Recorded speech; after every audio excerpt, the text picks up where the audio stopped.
السلام علیکم دوستانو، امید کوم چې ټول به روغ جوړ یې. نن به موږ وایو past tense یا تیره زمانه. د نوم نه اندازه کیږي چې د تیر وخت خبره وکړي. که چیرته د تعریف د نگاه نه ورته وګورو نو داسې ویل کیږي: دا موږ له هغه عمل راښایي کوم چې په تیر وخت کې ترسره شوی وي. یعنی هغه عمل، هغه کار چې موږ په تیر وخت کې کړی دی، موږ د past tense په ذریعه باندې بحث پې کولی شو. بعضې وخت به د دې وخت معلوم وي جملو کې، بعضې وخت معلوم نه وي. ټول وړاندې به یې موږ سټرکچر جوړښت وایو، بیا به یې مثالونه وایو، بیا هغې نه وروسته موږ به منفي مثالونه وایو، بیا ورپسې سوالیه. نو ویډیو تر اینډ یعنی اخره پورې وګورئ تر څو تاسو پې لږ واضحه پوه شئ. ټول وړاندې سټرکچر یعنی جوړښت. سبجیکټ پلس دویم حالت د ورب او پلس rest of the sentence. RT یعنی باقی مانده جمله، rest of the sentence. مثال: I played football yesterday. I played football yesterday. ما فوتبال وکړو پرون، یا ما پرون فوتبال کړی دی. صحیح شو؟ دا څنګه چل شو؟ تیر وخت پرون خبره شوله. نو دې کې دا وګورئ تاسو دویم حالت د ورب لګېدلی دی، یعنی ED ورسره لګېدلی دی. She went to school. She went to school. هغه مکتب ته تللی ده. مکتب ته تللی یعنی سکول ته هغه تللی. څه شو؟ که سهار تللی نو هم د تیر وخت خبره شوله، که 1 ساعت مخکې تللی نو هم د تیر وخت خبره شوله. دا څه شو؟ دې کې موږ دواړو د دویم حالت د ورب لګولی دی. د یو سره ED دی، د بل سره ED نشته دی. دا ED چې کوم سره لګیږي دا ریګولر ورب دی، او دا چې ED نه لګول کیږي په خپل سر دویم او دریم حالت ته اوړي، دي ته وایي irregular verb. یو څو وربونه به ووایو، ریګولر او irregular، بیا به مثالونه هم جوړ کړو.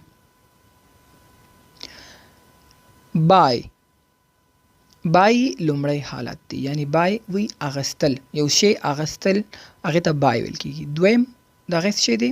سیکنډ فارم آف د ورب یعنی دویم حالت د ورب څه دی؟ بات. دا دویم حالت دی. دریم حالت بات، هغه هم بات دی. دې ژبې وي irregular چې په خپل سر دویم او دریم حالت ته اوړي، یعنی څه قاعده ورته نشته دی. واش وینځل، یو شی وینځلو ته یا لاس وینځل، هر څه وینځلو ته واش ویل کیږي. دا چې دویم حالت ته اوړي نو واشډ شو. واشډ د څه شو؟ واشډ. ED ورسره ولګېدو. دریم حالت یې واشډ، دا هم واشډ شو. نو دې ته ویل کېږي irregular verb چې دویم او دریم حالت ته اوړي نو قاعده لري. هغه څه دی؟ ED ورسره اضافه کېږي، ED ورسره لګول کېږي. ټاک خبرې اترې کول، خبرو کول ته ټاک ویل کېږي. دویم حالت یې ټاکډ، دریم حالت یې هم ټاکډ، ED ورسره ولګېدو. دا هم ریګولر ورب دی. سی کتل، دویم حالت یې سا، په خپل سر یعنی بې قاعدې دویم حالت ته بوختو سا. دریم حالت یې سین. دا څه شو؟ دې کې ریګولر او irregular وربونه دي. ریګولر یعنی قاعده لري، او irregular چې په خپل سر دویم او دریم حالت ته اوړي. اوس راځو نور مثالونو ته. He bought new car last week. هغې تیر هفته نوی موټر واغوستو. last week تیر هفته. I washed my clothes. ما خپل جامې ومینځلې. washed دویم حالت شو. We saw him yesterday. موږ هغه وکتو پرون، یا موږ پرون هغه وکتو یا ولیدلو. سا دویم حالت دی. Ali talked to me last night. Ali ما سره تیره شپه خبرې وکړي. دا څه شو؟ مثبت جملې شولې، او past tense کې تیر وخت کې خبرې اترې وشولې. نو اوس راځو چې کله موږ دا منفي ته اړو نو سره رقم اړول کېږي. اوس به موږ د منفي اړخ ووایو. structure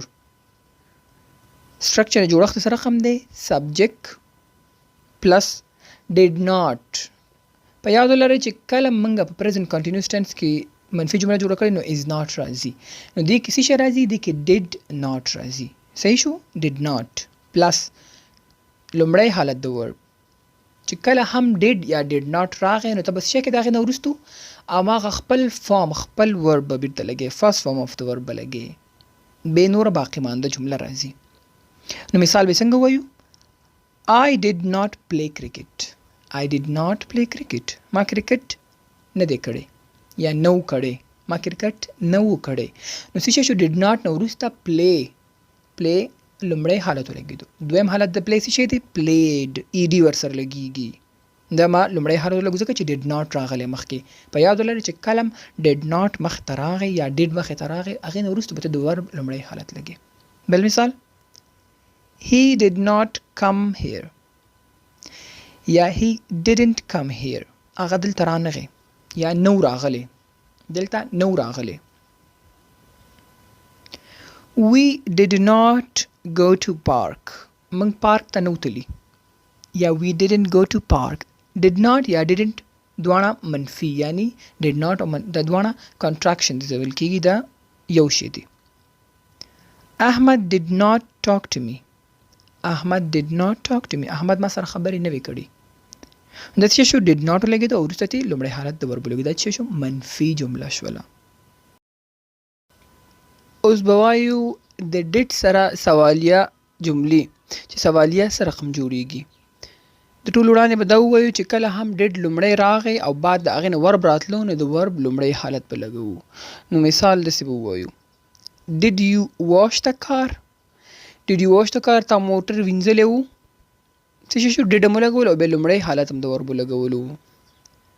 did they go to بازار؟ did they go to بازار؟ آیا دوی بازار ته تللي و؟ did he clean the room؟ آیا هغې کوټه پاکه کړه یا پاکه کړې وه؟ did Ali see you yesterday؟ did Ali see you yesterday؟ آیا ته علي پرون وکتلې؟ نو دا څه شو؟ سوالیه. نو did به د جملې سر ته راوړي او چې کله هم did د جملې سر ته راشي نو هغې نه وروسته به verb لومړی حالت لګو.